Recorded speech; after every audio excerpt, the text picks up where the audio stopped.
Les matins de France Culture, Guillaume Erner. Je ne sais pas ce que vous faisiez dimanche après-midi, c'était un dimanche de novembre, plutôt pluvieux, mais voilà, soudainement, une déclaration d'Emmanuel Macron a surgi, une vidéo sur YouTube où il était question de RER, doter la France, doter 10 grandes villes de RER, et puis également une déclaration sur les trains de nuit, on l'écoute.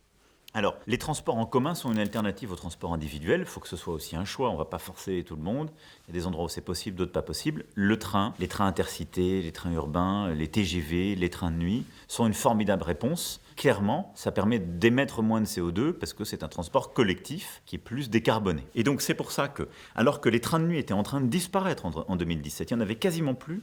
Ce qui était programmé, c'était de fermer les derniers. On a fait la réforme de la SNCF. Et puis on a investi pour rouvrir des trains de nuit. La déclaration d'Emmanuel Macron, la révolution par le train, alors la grogne aussi par le train, puisque beaucoup d'usagers ne sont pas particulièrement heureux des services que leur offre la SNCF et de leur prix. Pour en parler, nous sommes en compagnie de Juliette Mola. Bonjour. Vous êtes géographe, maîtresse de conférences en urbanisme et aménagement à l'Université de Paris 1. Vos recherches portent plus particulièrement sur les politiques de mobilité en France et en Europe, ainsi que sur le monde ferroviaire. Et puis Gilles Dansart, vous connaissez tout sur le rail, puisque vous êtes rédacteur en chef du site Mobilettre, un média en ligne dédié aux questions de mobilité. On va débuter par ce RER que vous allez peut-être présenter, Gilles Dansart, à ceux qui n'ont pas la chance de le prendre quotidiennement. En fait, le RER, c'est l'appellation parisienne. C'est des lignes qui traversent la métropole parisienne, c'est-à-dire qui ne sont pas en ce qu'on appelle en gare terminus et après qui font le voyage en haut de sens, qui font pour la plus longue d'entre elles, la ligne D, 160 km. Et l'idée, c'est de transposer d'une certaine façon ce modèle à des villes de province qui n'ont pas de liaison suffisamment capacitaire, comme on dit, moderne, pour desservir le périurbain. Parce que l'angle mort un peu des métropoles citées par Emmanuel Macron, la dizaine de grandes métropoles françaises, c'est qu'on a un peu oublié le périurbain pendant toutes ces années et on a rejeté un certain nombre d'activités en dehors du cœur des agglomérations et les habitants ont du mal à se déplacer, les routes sont congestionnées et donc l'idée c'est de transposer un peu ce modèle-là dans ces villes de province. Mais alors le RER c'est un peu une bizarrerie parisienne, Gilles Dansart, on ne sait pas très bien, la SNCF, la RATP, le STIF qui est donc le syndicat des transports d'Île-de-France, qui s'en occupe un peu tout ça à la fois ?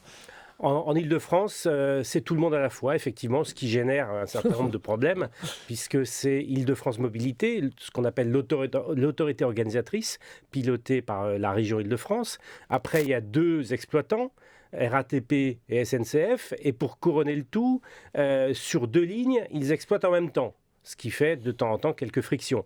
Donc c'est un peu compliqué.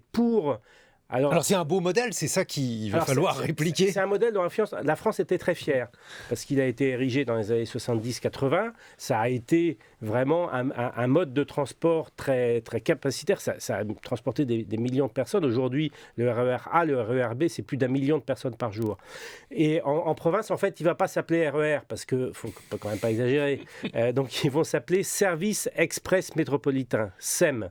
Et qui sème les RER en province récolte on espère, un peu plus de services pour les habitants de ces grandes métropoles. Bon, on souligne le jeu de mots, Gilles Dansart, mais là-dessus, justement, quelle est la différence entre le RER auquel les Parisiens sont désormais habitués et les TER que l'on trouve en région ? Alors les TER en région, il y a un peu de tout dans les TER. D'ailleurs, la classification SNCF sépare les TER, comme disait le président Macron, les TER urbains, les trains urbains. C'est-à-dire que ça va se rapprocher en gros de ce qu'on veut faire avec ces fameux RER métropolitains. Il y a des TER vraiment dans les zones rurales. Donc là, ça n'a pas grand-chose à voir avec ce qui nous occupe aujourd'hui. Et puis, il y a une forme un peu hybride entre les deux.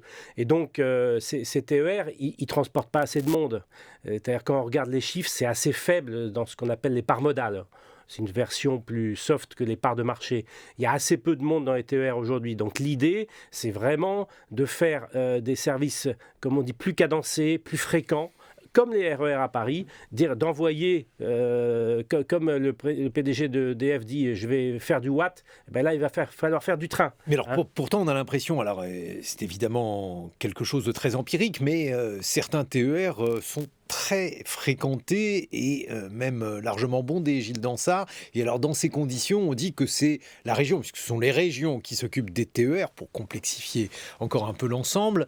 On explique à chaque fois que ce sont les régions qui dimensionnent mal la manière dont elles sont aujourd'hui dotées de trains et dont elles font disposer les usagers de ces trains TER. Alors là, pour le coup, tout le monde est un peu responsable. La région, effectivement, était autorité organisatrice, mais a des problèmes de financement pour financer la croissance de l'offre. Et vous avez tout à fait raison, il y a de nombreux TER qui sont surchargés, notamment aux pointes du matin et du soir. Le gestionnaire de l'infrastructure ferroviaire, ce n'est pas la région, c'est SNCF Réseau, monopole d'État, qui, lui, n'a pas assez d'argent non plus pour moderniser les lignes, parce que l'État ne lui en donne pas assez de moyens. Donc en gros, on est dans un système un peu insuffisant, une sorte de mathusianisme ferroviaire depuis longtemps. Et donc ça fait plutôt du bien de voir que depuis, pas dimanche, mais depuis 2 ans, il y a ces programmes de services express métropolitains et qu'on va peut-être enfin rénover ces transports collectifs dans les grandes agglomérations. On va revenir là-dessus, sur les difficultés liées au TER d'ailleurs, parce qu'il y a récemment eu un article dans Le Monde qui soulignait que 11 000 TER étaient absents dans la région Hauts-de-France parce que justement les dysfonctionnements liés à ces TER font que parfois des trains annoncés ne viennent pas. En tout cas, on voit, Juliette Mola, que la France a à la fois des problèmes avec ces trains et pense qu'il y a des solutions là-dedans. Vous qui êtes géographe et avez étudié la situation, notamment en Europe, est-ce que ces problèmes sont propres à la France ?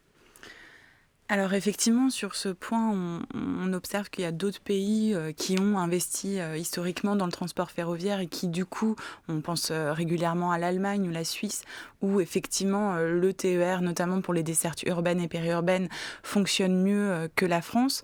Mais c'est aussi des difficultés qu'on retrouve dans d'autres pays aussi parce que c'est des situations très complexes. On a évoqué la question du financement et puis d'un point de vue également de la gouvernance de ces, on y reviendra peut-être, mais c'est de ces ferroviaires dans les métropoles. Il y a également le rôle des autorités organisatrices de la mobilité urbaine, dont on n'a pas encore parlé.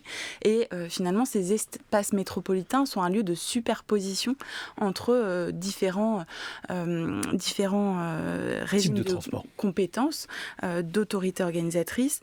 Et donc, le développement de nouvelles dessertes dans ces territoires est complexe, même si les enjeux sont extrêmement importants. Gilles Dansart a souligné l'enjeu périurbain et puis l'enjeu de constituer des alternatives à l'automobile. On a l'impression que par rapport au développement de l'offre de transport collectif alternative, on est dans finalement une limitation de l'usage de la voiture. En réalité, l'automobile continue à être vraiment le mode principal de déplacement, en particulier dans les espaces périurbains. Et le nombre de kilomètres parcourus en automobile en 10 ans a continué d'augmenter de près de 10%. Donc on est face à des enjeux qui sont vraiment importants et effectivement on ne peut que souligner le fait que le président mentionne cette question des RER métropolitains, même s'il se pose évidemment la question de la réalité des investissements ou non de l'État qui suivront à la suite de ces annonces. Alors, on revient sur ces investissements, mais Gilles Dansart, d'ores et déjà, ça n'est pas une vue de l'esprit, puisque ce RER situé à l'extérieur de l'agglomération parisienne, il existe déjà, ou il va exister dans quelques jours à Strasbourg, le REM, c'est ainsi qu'il s'appelle. Le 11 décembre, il y aura un réseau express qui va relier Strasbourg au reste du Bas-Rhin. Alors, comment ça s'articule, par exemple ? Alors, c'est très intéressant Strasbourg, effectivement, parce que ce REM est simultané avec la mise en place des ZFE, zones à faible émission. C'est-à-dire que, en gros, on essaie de limiter la circulation automobile dans l'agglomération et dans une surface assez importante. À Strasbourg, on n'est pas juste dans l'hypercentre, 2-3 arrondissements, c'est assez large. Et les élus se sont dit, si on restreint ou on essaie de limiter la circulation automobile dans cette zone, à ce moment-là, il faut offrir des possibilités, des solutions autres, notamment collectives, aux habitants de l'agglomération et au-delà de l'agglomération. Et donc, c'est intéressant de voir que là, on assume le glissement de l'un à l'autre. c'est-à-dire que moins de déplacements automobiles, moins de personnes seules dans la voiture, et puis une offre de transport en commun. Et c'est bien ça tout l'objectif, c'est d'assumer ce qu'on appelle le report modal, c'est de faire en sorte qu'il y ait moins de circulation automobile dans les agglomérations, puisque les maires des grandes agglomérations ont multiplié les aménagements depuis des années pour faire en sorte que les villes soient davantage piétonnes, davantage cyclistes, davantage agréables à vivre.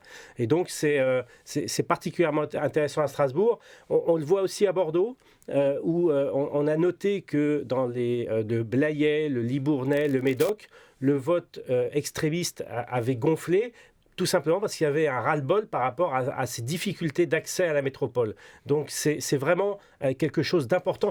On est dans des décisions de nature politique. Hein. C'est pas simplement de la cuisine. C'est quasiment un RER pour répondre aux gilets jaunes. Je pense par exemple à la situation à Bordeaux qui avait été soulignée avec une fracture entre la ville-centre et la métropole. Tout à fait, c'est vraiment faire en sorte que ces populations puissent mieux avoir accès à l'ensemble des services métropolitains de l'agglomération. Juliette Molard. Oui, c'est effectivement aussi des questions de réponse aux impacts sur les inégalités d'accès au centre et les zones à faible émission. Hein, c'est une interdiction de circuler pour un certain type de véhicules, notamment les véhicules les plus polluants, qui sont souvent aussi des véhicules qui sont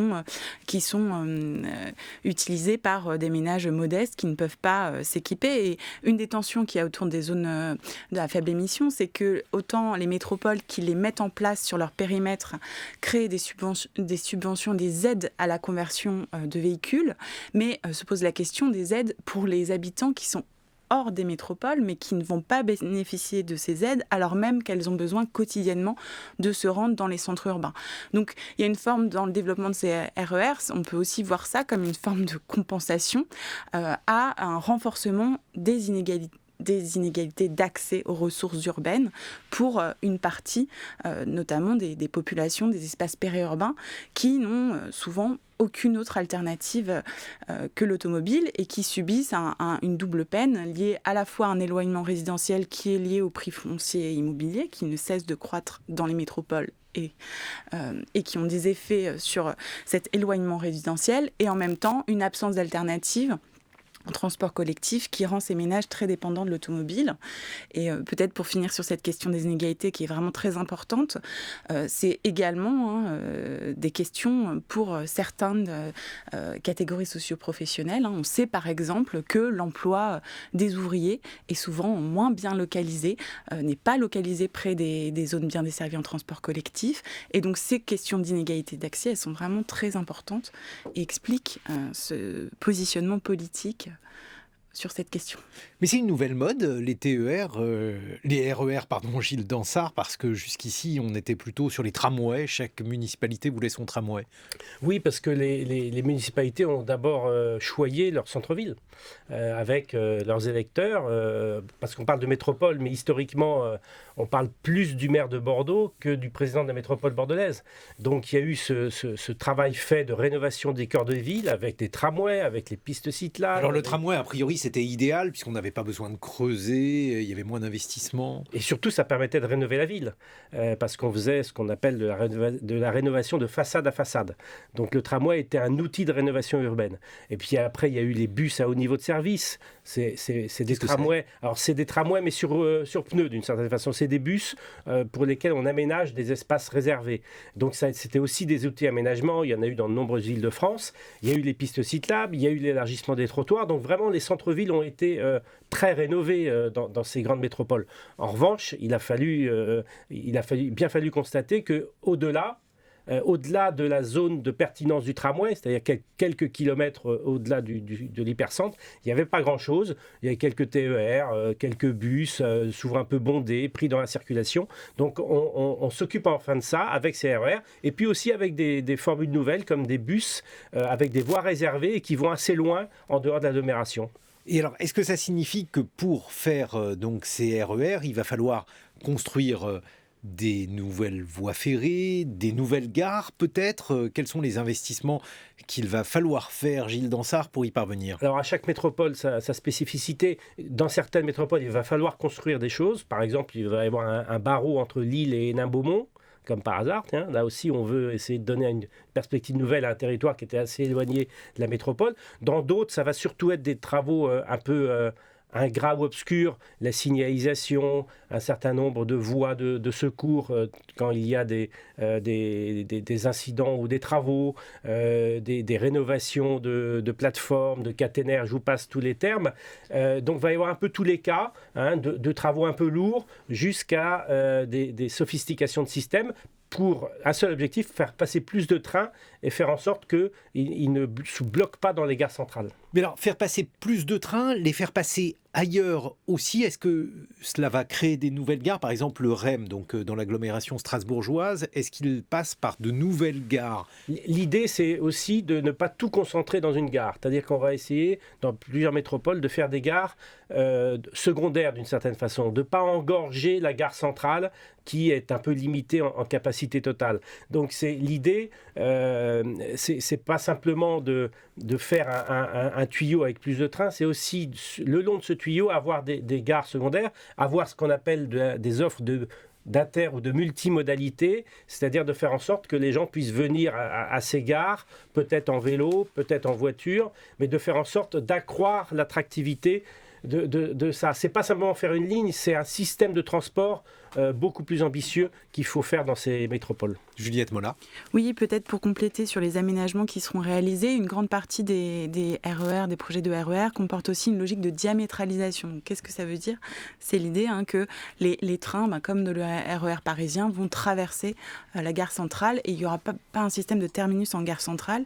Et dans les aménagements qui sont nécessaires, on voit aussi qu'il y a un gros sujet sur les nœuds ferroviaires et que dans un certain nombre de cas, le développement de ces dessertes ne sera possible que s'il y a des investissements très importants pour améliorer la capacité au niveau des nœuds, avec parfois des projets de gares nouvelles. On peut penser à, par exemple, le RER de Marseille, faire sans la création de la nouvelle gare Saint-Charles en souterrain. À Rouen également, on ne pourra pas créer un RER rouennais s'il n'y a pas un réaménagement de la gare. Mais parce que le nœud ferroviaire, dans ce cas-là, il est fait dans la ville-centre.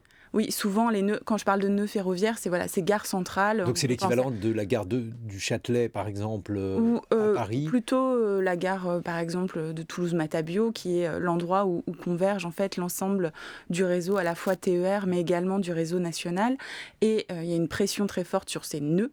Le nœud lyonnais, par exemple, c'est un sujet depuis 20 ans d'investissement parce que c'est là qu'il y a un gros problème. Par exemple, il est au niveau de Pardieu. Et c'est là que se pose en fait une grande partie de la capacité du réseau est déterminée par la capacité de son nœud central. Et là, les montants d'investissement pour améliorer la capacité sont très importants.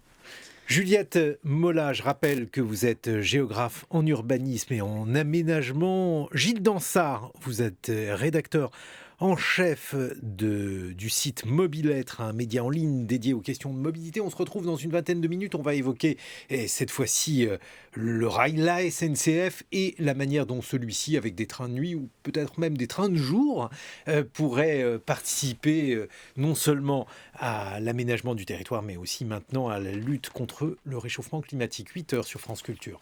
Dimanche dernier, le président Emmanuel Macron annonçait dans une vidéo postée sur la plateforme YouTube sa volonté de développer des réseaux RER dans 10 métropoles françaises. Ni les villes concernées, ni le budget alloué à ce projet n'ont pour l'instant été divulgués, alors même qu'il y a d'ores et déjà, une difficile équation économique. On en parle avec Juliette Mola, géographe, maîtresse de conférences en urbanisme et aménagement à l'université Paris 1. Vos recherches portent sur les politiques de mobilité en France et en Europe. Gilles Dansart, journaliste spécialiste du transport ferroviaire, rédacteur en chef du site Mobilettre. Gilles Dansart, je parlais de la question économique. Alors cette question économique, elle touche différents niveaux aujourd'hui de transport en commun. Tout d'abord le niveau de la région parisienne avec le prix du pass Navigo, donc ce pass qui est nécessaire pour voyager et qui pourrait passer de 75 à 90 euros. C'est Valérie Pécresse, la présidente de région, qui évoque cette possibilité. Pourquoi cette hausse des prix ? Alors, il faut bien séparer l'investissement du fonctionnement. L'investissement, c'est des projets, c'est sur du long terme, on pourra en reparler. Le fonctionnement, c'est-à-dire le financement des transports quotidiens, il n'y a pas grande solution pour faire face aux besoins. Soit c'est l'usager qui paye, soit c'est les entreprises, soit finalement l'État met un argent supplémentaire de par un certain nombre d'impôts. Alors l'État a dit non, il y aurait donc un trou de 650 millions d'euros. En fait, personne ne paye assez. C'est difficile à dire, j'imagine, pour un certain nombre de gens pour lesquels sortir 75 € et demain peut-être 90, c'est beaucoup. Mais par rapport à toutes les métropoles, le pass Navigo est vraiment très peu cher. Mais de son côté, la puissance publique, en l'occurrence l'État, puisque la région n'a pas elle-même, à part quelques exceptions, de fiscalité directe, l'État lui-même ne donne pas assez. Donc en fait, c'est un système sous-financé en exploitation. Et donc, il y a des crises régulières. Il manque tant de centaines de millions, tant de milliards, parce que le budget de l'autorité organisatrice des transports ne peut pas être en déficit. Donc, c'est récurrent, et avec ces psychodrames. Et là, le psychodrame, il est quand même assez saisissant, puisque l'hypothèse qui est sur la table pour le 7 décembre prochain, lors de la décision qui devrait être prise pour le budget 2023, c'est plus 20% d'augmentation, comme vous le disiez, de 75,20 centimes à 90. Donc, c'est pas rien. Donc, on est encore dans ces rivalités qui deviennent politiques et qui sont un peu absurdes. Il faut mettre plus d'argent sur la table des transports et puis demander, alors pas d'un coup, mais un peu plus aux gens, parce que pour l'instant, une telle offre à 75 €, c'est vraiment pas beaucoup. Mais ça veut dire qu'ailleurs, c'est beaucoup plus cher, Juliette Mola?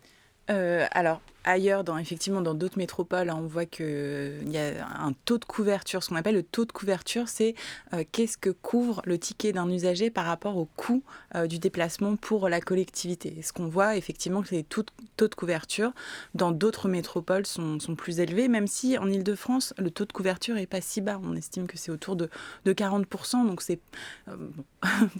40%, c'est-à-dire pour que l'on comprenne bien, ça veut dire que la région finance... En gros, un ticket couvre 40% du coût du déplacement. Mais bon, peut-être qu'il y a des débats aussi sur ces modalités comptables, mais si on compare avec les TER, on estime que c'est 15% du coût d'un déplacement en TER qui est couvert par l'usager. Le reste, 85%, est pris en charge par les régions. Et les régions, à la différence de la région Île-de-France, enfin de Île-de-France Mobilité ou des autres autorités organisatrices, elles ont des ressources qui sont très limitées. Elles dépendent principalement des dotations de l'État, une part de la taxe sur l'essence, en gros, et une part de la contribution des entreprises. Mais elles ont des ressources qui sont très contraintes et qui sont très peu dynamiques. Et donc, lorsque on parle de développer les RER métropolitains, se pose la question du financement de l'exploitation, des services supplémentaires, et donc du financement des régions, puisque c'est des services qui sont largement subventionnés, et c'est lié au fait que c'est un service public, mais également sur la question de l'infrastructure, qui est vraiment, on en a parlé, mais il y a des besoins vraiment très importants. C'est estimé... on ne sait pas, mais c'est peut-être 30 milliards dans les 10 prochaines années pour pouvoir réaliser ces RER métropolitains. Gilles Dansart. En Ile-de-France, dans quelques années, le nouveau réseau du Grand Paris Express sera mis en service et tout le monde évalue, et notamment la région, à 1 milliard d'euros par an le besoin pour faire circuler ces trains-là. Et le milliard, pour l'instant, on ne sait pas comment il sera financé. Et donc, il y a vraiment une sorte de sous-financement de l'exploitation des transports publics, à la fois par les collectivités et l'État qui a du mal à autoriser les collectivités régionales à percevoir des revenus directs, mis à part effectivement cette taxe sur l'essence, mais c'est beaucoup de dotations, et puis qui interdit d'augmenter la fiscalité sur les entreprises, c'est ce qu'ils viennent de décider en Ile-de-France. On peut comprendre pourquoi, mais en tout cas, il l'interdit. Et du coup, on a tendance à vouloir remonter la part de l'usager, qui, en Ile-de-France, contrairement à peut-être aux régions, effectivement, et peut être considéré comme élevé, surtout en ce moment où l'offre n'est pas revenue à la normale. Et oui, parce Et que c'est pour ça que le moment est difficile. Hein. Alors, le moment alors est que difficile. c'est pas bon. Le moment est difficile depuis longtemps pour les usagers du RER, depuis moins longtemps pour les usagers du métro, mais la satisfaction de ces usagers est modérée. J'utilise un euphémisme, Gilles Dansart. Comment l'expliquer? Alors pas comment l'expliquer, parce que ça on voit bien, il suffit de prendre le métro ou le RER pour comprendre pourquoi la satisfaction est modérée, mais pourquoi cette sensation de diminution de la qualité du service, moins de rames, des rames donc plus bondées. Ça concerne surtout la RATP, un peu la SNCF, mais surtout la RATP. La sortie de la crise Covid a été difficile. Premièrement, on a sous-évalué la rapidité du retour des franciliens dans les transports en commun.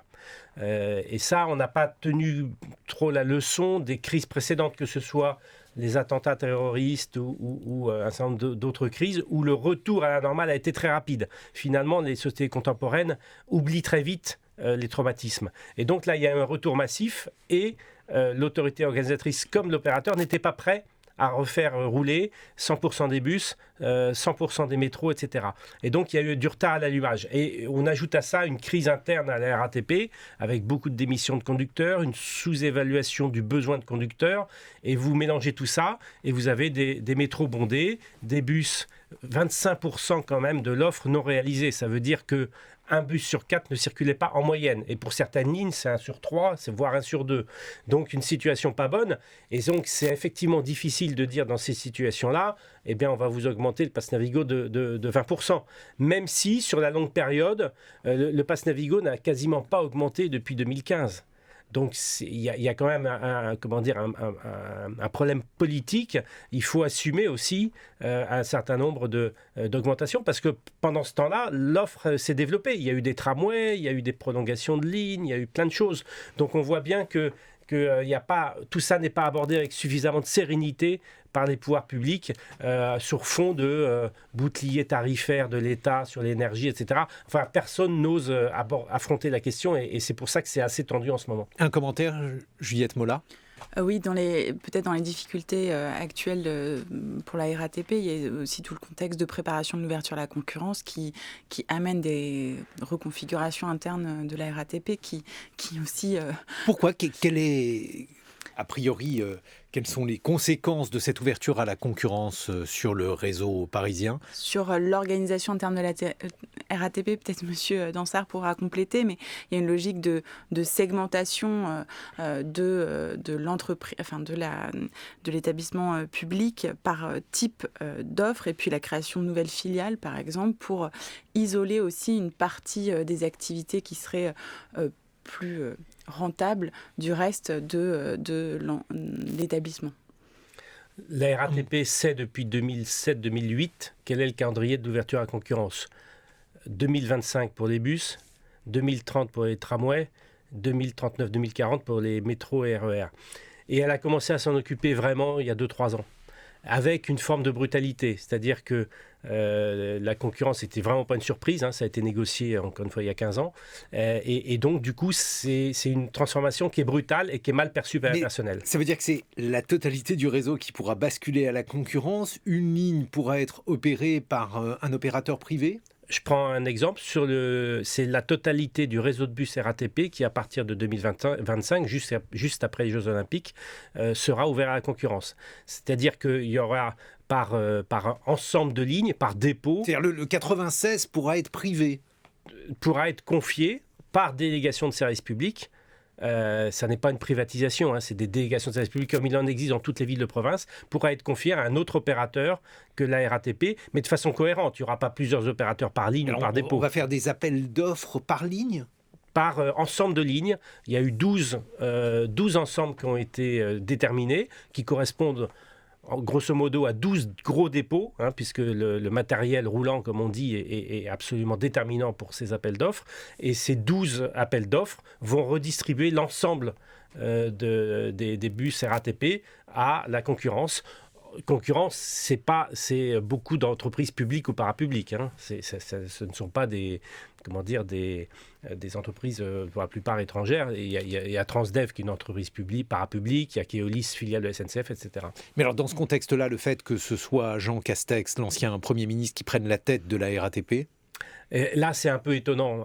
Non pas que ça ne témoigne pas d'une considération envers le transport public, qu'un ancien Premier ministre décide de venir s'occuper de la RATP, qui n'est pas une sinécure. Hein. Ça n'est pas comme, prenons par exemple Amélie Montchalin, qui est représentante auprès de l'OCDE. Ça, c'est ou Christophe Castaner, président des autoroutes du Mont-Blanc, ça c'est plutôt des fromages de la République. Là, c'est pas une sinécure à la RATP, donc c'est plutôt bien dans le sens d'une considération de l'utilité sociale du transport public. En revanche, ça expose le président de la République. C'est-à-dire que depuis 30 ans, on nomme des PDG qui font un peu tampon entre les personnels et l'exécutif. Et là, les syndicats ne s'y sont pas trompés hier en faisant un comité d'accueil au PDG de la RATP, Jean Castex, parce qu'en gros, ils savent que Jean Castex, c'est Emmanuel Macron. Donc ça augure d'une certaine difficulté dans le dialogue social, parce que tout le monde va voir dans Jean Castex la figure de l'exécutif principal, qui est le président de la République. Et d'ailleurs, Valérie Pécresse elle-même l'a compris, puisqu'elle met aussi pression directement sur Emmanuel Macron via Jean Castex. Donc c'est une situation un peu baroque pour le coup, mais peut-être que Jean Castex va faire des miracles. Hein. Il n'y a pas de présomption d'incompétence en ce qui le concerne. D'autres questions qui sont donc posées par le président de la République via donc ses annonces sur YouTube.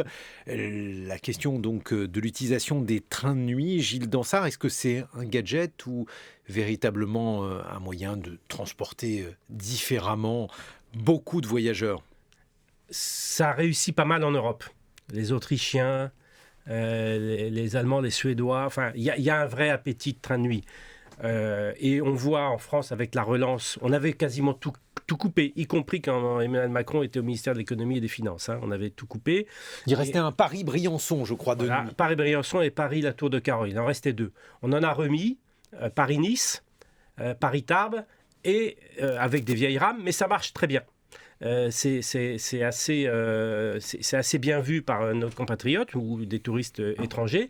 Donc ça fonctionne bien malgré un matériel qui est quand même pas tout neuf. Et donc aujourd'hui, quand le président de la République en fait devrait confirmer ce qu'il dit en décidant d'investissement sur le matériel, ce qui n'est pas fait encore à l'heure où on se parle. Il faut absolument, pour avoir des trains de nuit qui concurrencent l'avion ou la route, il faut absolument du matériel neuf. Et c'est, encore une fois, ça fonctionne bien ailleurs en Europe. Juliette Mola. Oui, et puis cette particularité des trains de nuit, c'est que c'est de la compétence de l'État.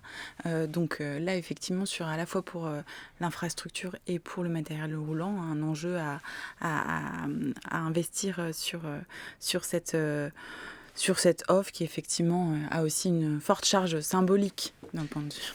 Ben oui, parce que c'est quand même un changement de doctrine par rapport à la question donc de la multiplication des TGV qui devaient normalement assurer les transports sur longue distance. Gilles Dansart ? C'est un changement complet parce qu'on s'est aperçu, il faut écouter les usagers, enfin les voyageurs, et un certain nombre ont le temps de voyager. Et c'est pas simplement... veulent voyager lentement. Voilà.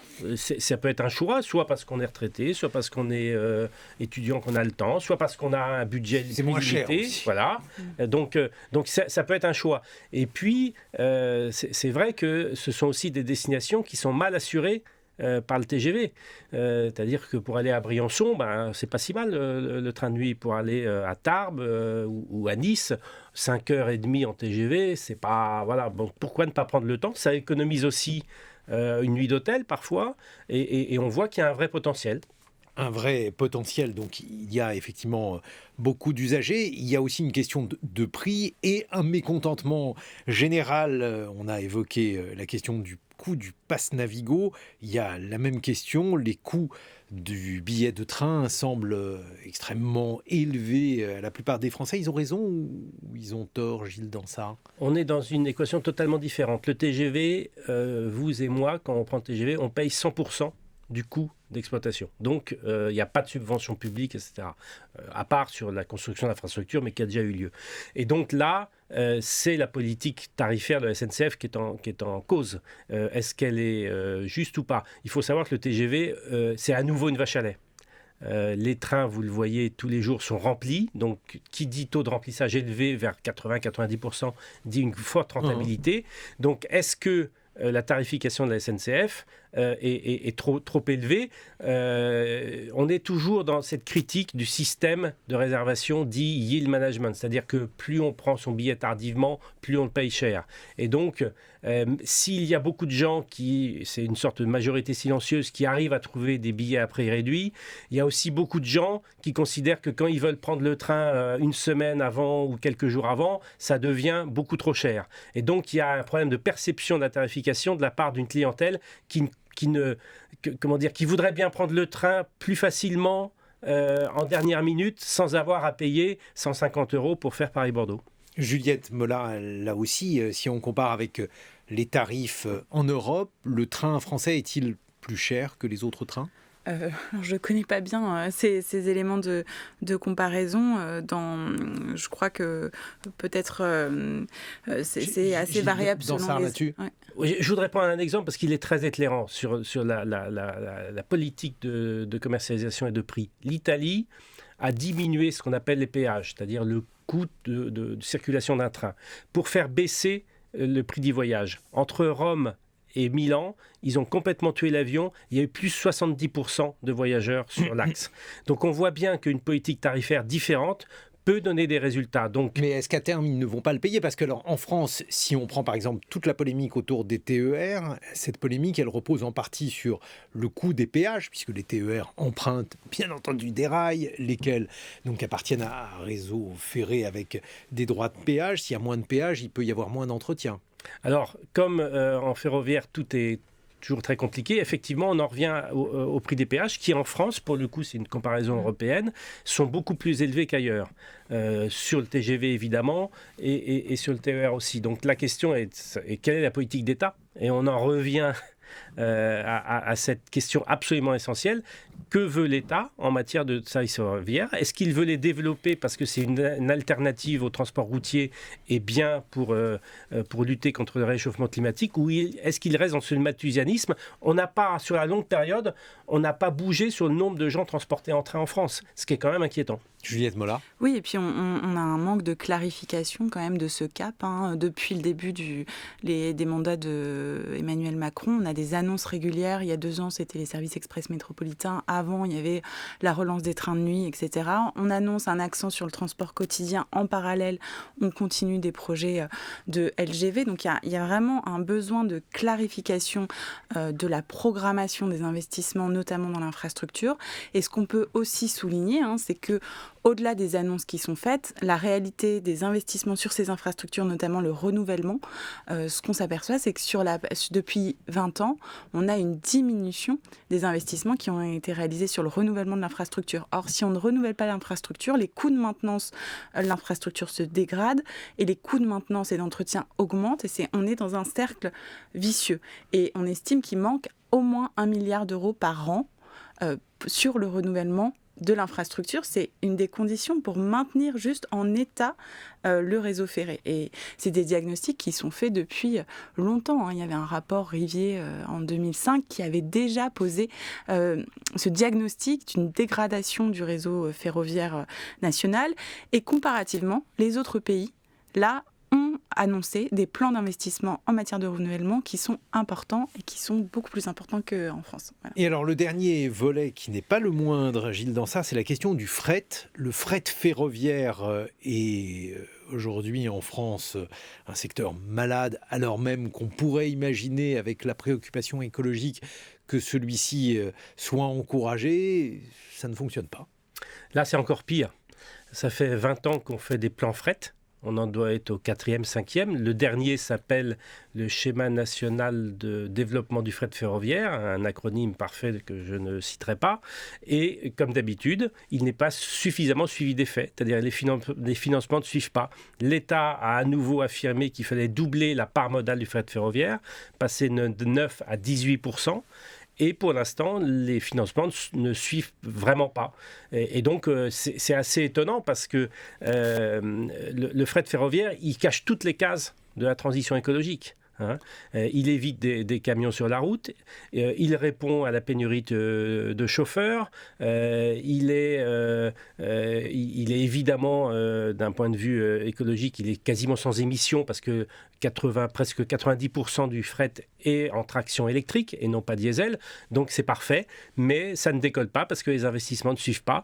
Donc là, il y a aussi un impensé de la gouvernance des transports de marchandises en France, avec des blocages à Bercy qui continuent à encourager la route. Donc là, il y a vraiment... mais ça ne date pas du gouvernement d'Emmanuel Macron, des gouvernements d'Emmanuel Macron. Ça dure depuis 30 ans en France. Il faut savoir que dans les années 60-70, le fret était largement majoritaire dans les revenus de la SNCF. Ça dégageait beaucoup de marge. Donc là, il y a vraiment une interrogation, alors que là aussi, nos voisins étrangers font des efforts particuliers, notamment l'Allemagne. Un mot de conclusion, Juliette Molla? Non, du coup, on peut comprendre en fait une forme d'agacement qu'ont exprimé certains présidents de région face à certaines déclarations où là va se négocier en fait très concrètement dans les prochains mois les volets infrastructures des contrats de projet État-région, et il sera intéressant de voir quelle est la réalité de la concrétisation financière des annonces qui ont été faites dimanche dernier et